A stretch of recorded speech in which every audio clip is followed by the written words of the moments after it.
Hello guys, welcome back to Coding Alliance Tamil. இன்னைக்கு இந்த வீடியோல எந்த கான்செப்ட் பார்க்க போறோம்னா ஸ்ட்ரக்சர் இன் C++. ஓகே, நம்ம ஆல்ரெடி ஸ்ட்ரக்சர்னா என்னன்னு சொல்லிட்டு C ப்ரோக்ராமில் பார்த்துட்டோம். C ப்ரோக்ராமிங் கான்செப்டில் பார்த்துட்டோம். அதுக்கான லிங்க் வந்து கீழே டிஸ்கிரிப்ஷனில் கொடுத்துருக்கேன், வேணும்னா செக் பண்ணிக்கோங்க. அதில் வந்து எல்லாமே வந்து டெப்த்தாக எடுத்திருக்கேன். இதில் ஒரே ஒரு சேஞ்சஸ் தான் வரும். அது என்ன சேஞ்சஸ் சொல்லிட்டா இந்த கான்செப்டே முடிஞ்ச மாதிரி தான். புதுசாக பார்க்குறவங்களுக்கு வந்து ஸ்ட்ரக்சர் என்னன்னு சொல்லிட்டு தெரியாதுல்ல.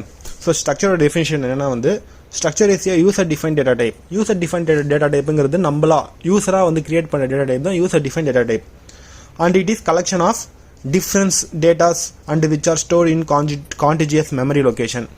அதாவது சியில் வந்து சொல்ல போனால் வந்து இது வந்து collection of different types of data, அதாவது இன்ட்டு ஃப்ளோட்டு டபுள் அது மாதிரி டிஃப்ரெண்ட் டேட்டா டைப்ஸோட கலெக்ஷன் இருக்கும். அதெல்லாம் வந்து கான்டிஜியஸ் மெமரி லொக்கேஷன், அதாவது பக்கத்து மெமரி லொக்கேஷன் வந்து ஸ்டோர் ஆகிருக்கும்.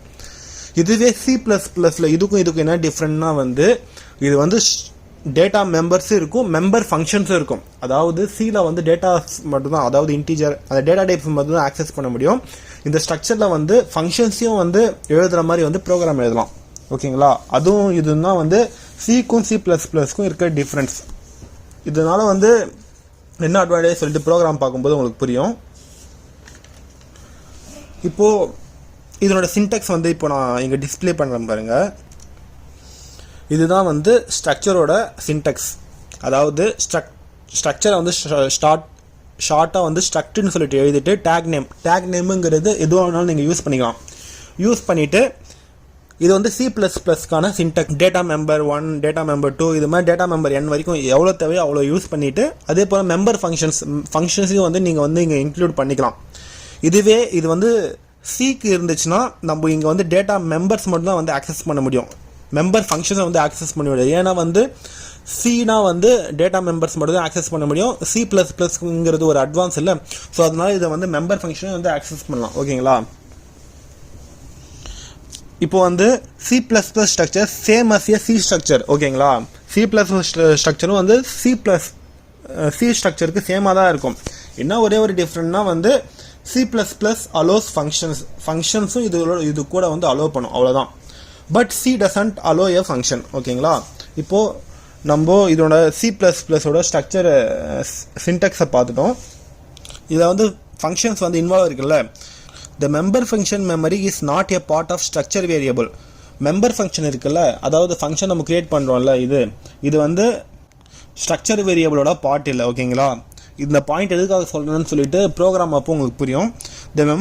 The member function is allocated when you call that function. இந்த மெம்பர் ஃபங்க்ஷன் எப்போ அலோகேட் ஆகும்னா அந்த ஃபங்க்ஷனை வந்து நம்ம இந்த ஃபங்க்ஷனை வந்து கால் பண்ணும்போது தான் வந்து இந்த மெம்பர் ஃபங்க்ஷனோட மெமரியே வந்து அலோகேட் ஆகும். இந்த மெம்பர் ஃபங்க்ஷன் வந்து என்ன பர்பஸ்க்காக யூஸ் ஆகுது? What is the purpose of member function? Member function are especially implemented to operate on data members டைரெக்டாக வந்து அந்த டேட்டா மெம்பரை வந்து ஆப்ரேட் பண்ணுறதுக்காக இந்த மெம்பர் ஃபங்க்ஷனுங்கிறது யூஸ் ஆகுது.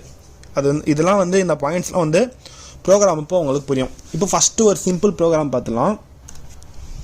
இதுதான் ஒரு சிம்பிள் ப்ரோக்ராம். ஹெட்டர் ஃபைல் எழுதிட்டு யூசிங் நேம் ஸ்பேஸ் எஸ்டிடிங்கிறது எழுதியிருக்கேன். இதெல்லாம் எதுக்காகன்னு சொல்லிட்டு நம்ம ஆல்ரெடி எல்லா ப்ரோக்ராமும் பார்த்தாச்சு. இப்போது சின்டெக்ஸ் பார்த்தோம்ல, அது போல ஸ்ட்ரக்ட் டேக் நேம் வந்து நான் F சொல்லிட்டு எழுதியிருக்கேன். அதுக்குள்ளே வந்து நான் இப்போ வந்து மெம்பர் ஃபங்க்ஷன்ஸ் கிரியேட் பண்ணாமல் ஒன்லி டேட்டா மெம்பர்ஸ் மட்டும் யூஸ் பண்ணியிருக்கேன்.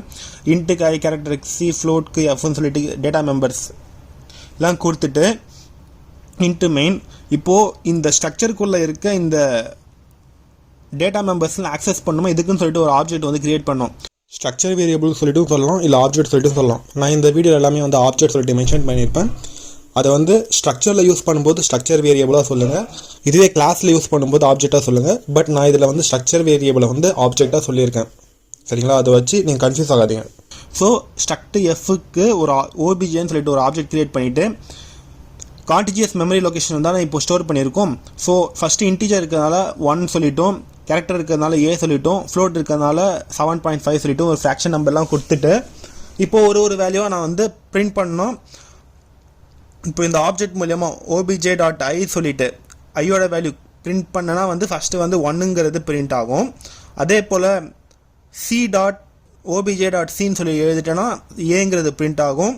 அப்புறமா வந்து obj.fன்னு சொல்லிட்டு பிரிண்ட் பண்ணும்போது 7.5ங்கிறது பிரிண்ட் ஆகும். இதெல்லாம் எப்படி எடுத்துக்குதுன்னா கான்டிஜியஸ் மெமரி லொக்கேஷன் இருக்கிறதுனால இந்த வேல்யூ இதிலேயே போயிட்டு ஸ்டோர் பண்ணிக்கும். இந்த வீடியோ இது எப்படி வந்துச்சுன்னு சொல்லிட்டு நீங்கள் சி கான்செப்ட் பார்த்தோன்னா இன்னுமே நல்லா தெளிவாக புரியும். இப்போ நான் இதை வந்து பில்ட் அண்ட் ரன் சொல்லிட்டு கொடுக்குறேன் பாருங்கள்.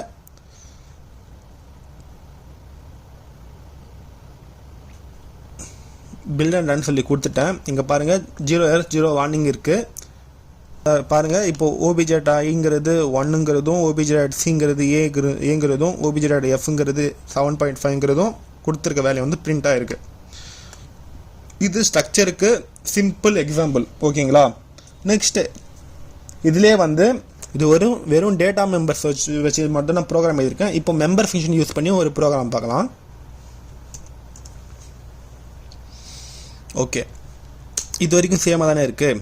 இப்போது நான் இங்கே என்ன பண்ணியிருக்கேன், மெம்பர் ஃபங்க்ஷன் யூஸ் பண்ணிவிட்டு வாய்டு பிரிண்ட் சொல்லிட்டு ஒரு ஃபங்க்ஷன் வந்து க்ரியேட் பண்ணிவிட்டு அதுக்குள்ளே இந்த பிரிண்ட் ஃபங்க்ஷனுக்குள்ளே இருக்கான்னு சொல்லிட்டு ஒரு சும்மா ஒரு லைன் வந்து டிஸ்பிளே பண்ணுற மாதிரி பண்ணிவிட்டு ஐயோட வேல்யூ, சியோட வேல்யூ, கேரக்டரோட வேல்யூ, ஃப்ளோட்டோட வேல்யூ வந்து இங்கே பிரிண்ட் பண்ணுற மாதிரி ப்ரோக்ராம் எழுதிட்டு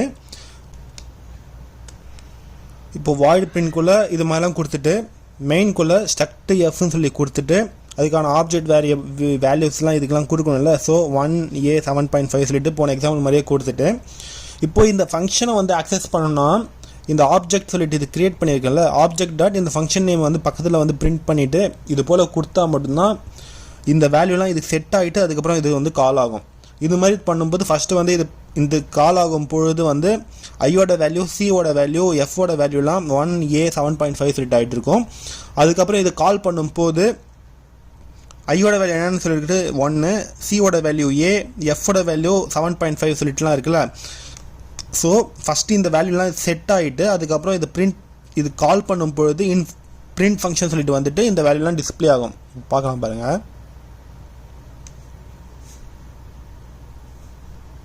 பார்த்தீங்களா, பிரிண்ட் ஃபங்க்ஷன் சொல்லி வந்துட்டு ஃபஸ்ட்டு வந்து செட் ஆகிடுச்சு. அது நம்மளுக்கு தெரியாது, அது வந்து கம்பைலர் வந்து கம்பைல் பண்ணும்போது நடந்துடும்.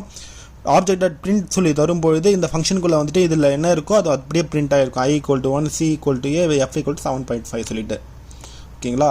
இது வந்து ஒரு ஃபங்க்ஷனை மெம்பர் ஃபங்க்ஷனை வந்து எப்படி வந்து ஸ்ட்ரக்சரில் வந்து ஆக்சஸ் பண்ணுறதுன்னு சொல்லிட்டு C++ல் பார்த்துட்டோம். இப்போ நெக்ஸ்ட் எக்ஸாம்பிள். இப்போ இந்த எக்ஸாம்பிள் என்ன பண்ணியிருக்கேன், நான் எந்த டேட்டா மெம்பர்ஸும் யூஸ் பண்ணல, வெறும் மெம்பர் ஃபங்க்ஷன் மட்டும் தான் யூஸ் பண்ணியிருக்கேன். இதில் வந்து எந்த மெம்பர் ஃபங்க்ஷனையும் வந்து நம்மளால் ஆக்சஸ் பண்ண முடியாது. சியோட ப்ரோக்ராமிங் டெமோ.c ப்ரோக்ராம் எடுத்திருக்கேன். வெறும் எம்டி ஸ்ட்ரக்சர் கொடுத்துட்டு இதோட சைஸ் பார்க்குறேன், ஸ்ட்ரக்சர் எஃபோட சைஸ் என்னன்னு சொல்லிட்டு பிரிண்ட் பண்ணால் 0ன்னு சொல்லிட்டு வருது. இதுவே வந்து ப்ரோக்ராமிங் டெமோ.cppன்னு சொல்லி எடுத்திருக்கேன். இதில் வந்து ஒரே ஒரு ஸ்ட்ரக்சர் மெம்பரை கொடுத்துருக்கேன். பட் எந்த மெமரியும் வந்து அதாவது எந்த டேட்டா டைப்ஸும் நான் இங்கே யூஸ் பண்ணல, டேட்டா மெம்பர்ஸையும் நான் இங்கே யூஸ் பண்ணல. அப்படின்னா இதுவும் வந்து 0 தானே வரணும். அதோட சைஸ் வந்து பிரிண்ட் பண்ணும்போது சைஸ் ஆஃப் ஸ்ட்ரக்சர் சொல்லிட்டு பண்ணும்போது 0 தானே வரணும். பட் இங்கே எனக்கு 1 வந்துருக்கு. ஓகே, 1ங்கிறது ஒரு வேளை இங்கே வெறும் இந்த மெம்பர் ஃபங்க்ஷன் வாய்டு ஃபங்க்ஷன் சொல்லிட்டு கொடுத்துருக்கோம், அதனால வருதான்னு சொல்லிட்டு உங்களுக்கு டவுட் வரும். பட் இது கொடுக்காம கூட தரேன். கொடுக்காம கொடுக்கும்பொழுது கூட சேம் அவுட்புட் தான் வரும். வேணா செக் பண்ணுங்கள். சைஸ் ஆஃப் ஸ்ட்ரக்சர்ங்கிறது 1 தான் வருது. இது எப்படி, இதுக்கு பண்ணும்பொழுது 0ன்னு வருது, பட் இதுக்கு பண்ணும்போது 1 சொல்லிட்டு எப்படி வருதுன்னா, நான் ஆல்ரெடி ஒரு சொன்னேன் இல்லை, a member function is not a part of structure variable. The member function is allocated when you call that function. Member ஃபங்க்ஷனுங்கிறது நம்ம அந்த ஃபங்க்ஷனை கால் பண்ணும்போது தான் வந்து மெமரி அலோகேட் ஆகும். பட் இந்த C++லேயே 1 சொல்லிட்டு காட்டுதுன்னா இதில் வந்து ஆப்ஜெக்ட் வந்து எக்ஸிஸ்டன்ஸாக இருக்குன்னு சொல்லிட்டு ஷோ பண்ணுறதுக்காக in C++ minimum 1 byte is allocated for structure variable. இன்னும் தெளிவாக சொல்லணும்னா வந்து to access any member function, first of all a variable or object should be created with minimum 1 byte and using dot operation that function can be accessed. Member ஃபங்க்ஷனை வந்து நம்ம கால் பண்ணால் minimum ஒரு object இல்லைனா ஒரு வேரியபிள் வந்து create பண்ணால் மட்டும்தான் வந்து டாட் ஆப்ரேஷன் யூஸ் பண்ணிவிட்டு, அதாவது நம்ம போன ப்ரோக்ராம் பார்த்தோம்ல, இது போல் இந்த டாட் ஆப்ரேஷன் யூஸ் பண்ணிவிட்டு இதை வந்து ஆக்சஸ் பண்ண முடியும். ஸோ அதனால தான் வந்து ஸ்ட்ரக்சருக்குள்ளே எந்த மெம்பர் ஃபங்க்ஷன் இல்லை டேட்டா மெம்பர்ஸ் கொடுக்குறனா கூட அது வந்து மினிமம் வந்து 1 பைட் எடுத்துக்கும். ஓகேங்களா, இது வந்து இன்டர்வியூவில் வந்து கேட்பாங்க. இதே வந்து சியில் கேட்டாங்கன்னா சியில் வந்து எந்த எம்டி ஸ்ட்ரக்சருக்கு சைஸ் வந்து 0, C++க்கு எம்டி ஸ்ட்ரக்சரோட சைஸ் வந்து 1 சொல்லிட்டு சொல்லணும். ஓகேங்களா, ஃபைனலாக ஒரு எக்ஸாம்பிள் பார்த்துட்டு இதோட வந்து இந்த ஸ்ட்ரக்சர் இன் C++ கான்செப்டாக முடிச்சுக்கலாம். இதே இன்னும் கொஞ்சம் டெப்த்தாக பார்க்கணும்னு நினச்சா சியோட கான்செப்ட் பார்த்தீங்கன்னா அது இந்த ஒரு டீட்டோவாக தான் இருக்கும். அதில் என்ன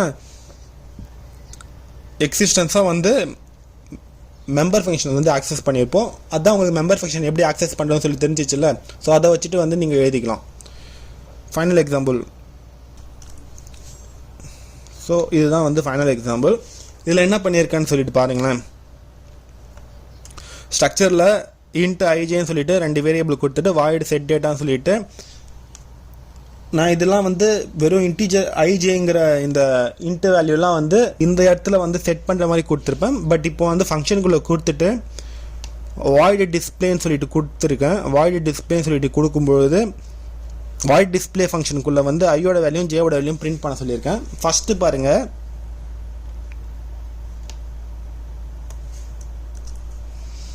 ஃபஸ்ட்டு ஸ்ட்ரக்ட் எஃப், இந்த ஸ்ட்ரக்ட் எஃப்க்கு வந்து ஆப்ஜெக்ட் 1 சொல்லிட்டு ஒரு ஆப்ஜெக்ட் கிரியேட் பண்ணிவிட்டு ஆப்ஜெக்ட் 1 டாட் செட் டேட்டா இது போல் தான் தரும் பொழுது இந்த டைரக்ட் கால் வந்து இங்கே போகுமா, போயிட்டு ஐயோட வேல்யூ 10 ஆகும், ஜேவோட வேல்யூ 20 ஆகும் இருக்கும். 20 இருந்துட்டு ஆப்ஜெக்ட் 1 டாட் டிஸ்பிளேங்கிறது ஐயோட வேல்யூயும் ஜேவோட வேல்யூயும் பிரிண்ட் பண்ண சொல்லுது. ஸோ ஐயோட வேல்யூ இப்போ என்னவா இருக்குது, 10 இருக்குது, ஜேவோட வேல்யூ இப்போ 20 இருக்குது. ஸோ இது வந்து பிரிண்ட் ஆகும். என்னென்னு வரும், இது வரைக்கும் நடக்கிறது வந்து கம்பைலே முடிச்சுட்டு அவுட்புட்டாக நம்மளுக்கு I = 10 J = 20 சொல்லிட்டு பிரிண்ட் ஆகும். அதுதான் அவுட்புட்டாக ஃபஸ்ட்டு வரும். I = 10 J = 20 சொல்லிட்டு வந்துச்சு. இப்போ நான் இங்கே என்னவா பண்ணுறேன்,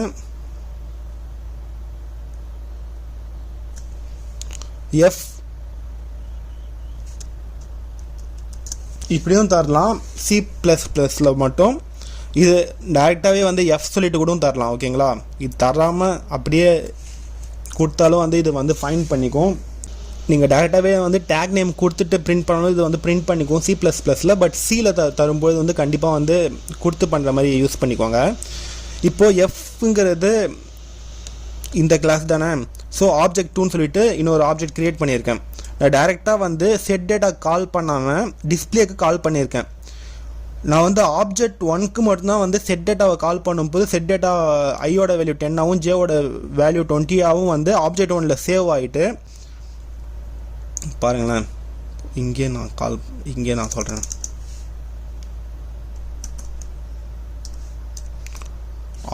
ஆப்ஜெக்ட் 1ல் தான் வந்து ஐயோட வேல்யூ 10 ஆகும், ஜேவோட வேல்யூ 20 இருக்குது. ஓகேங்களா, ஸோ மறுபடியும் இந்த ஆப்ஜெக்ட் 1 கால் பண்ணிட்டு டிஸ்பிளே பண்ணும்போது ஐயோட வேல்யூ 10 ஆகும், ஜேவோட வேல்யூ 20 ஆகும் பிரிண்ட் ஆகுது. பட் இப்போது இங்கே வந்து ஆப்ஜெக்ட் 2ன்னு சொல்லிட்டு கால் பண்ணிட்டேன். நான் இங்கே செட் டேட்டாவை கால் பண்ணாமல் வெறும் டிஸ்பிளே மட்டும் தான் கால் பண்ணுறேன். இந்த நேரத்தில் வந்து இது என்ன வேல்யூ இருக்குது, இது என்ன வேல்யூ இருக்குதுன்னு சொல்லிட்டு ஆப்ஜெக்ட் 2வால் ப்ரெடிக்ட் பண்ண முடியாது. ஸோ நான் இதை வந்து பில்ட் அண்ட் ரன் சொல்லிட்டு நான் பண்ணும் பொழுது இது வந்து கார்பேஜ் வேல்யூவாக தான் எடுத்துக்கும். கார்பேஜ் வேல்யூங்கிறது கம்பைலர் தான் வந்து ஒரு வேல்யூ எடுத்து டிஸ்பிளே பண்ணல, அந்த வேல்யூ தான் கார்பேஜ் வேல்யூன்னு சொல்லி சொல்லுவாங்க. ஸோ இதுக்கு வந்து 1020 சொல்லி ப்ராப்பராக பிரிண்ட் ஆயிடுச்சு. பட் இது வந்து இந்த டேட்டாவே செட் பண்ணாமல் வெறும் டிஸ்பிளே மட்டும் பண்ணும்போது அது வேல்யூ அதுவாகவே கம்பைலர் எடுத்துக்கிற வேல்யூ வந்து கார்பேஜ் வேல்யூவாக எடுத்து இங்கே வந்து பிரிண்ட் ஆகிருக்கு. ஓகேங்களா, ஸோ இவ்வளோதான் இந்த கான்செப்ட். இதில் ஏதாவது டவுட் இருந்தால் கீழே கமெண்ட் பாக்ஸில் கமெண்ட் பண்ணால் ரிப்ளை பண்ணுறேன். இது போல் மேலும் பல வீடியோஸ்க்கு நம்ம சேனல் கோடிங் தமிழ் வந்து சப்ஸ்கிரைப் பண்ணுங்கள், உங்கள் ஃப்ரெண்ட்ஸ்க்கும் ஷேர் பண்ணுங்கள். தேங்க்ஸ் ஃபார் வாட்சிங். Keep support our channel. Thank you.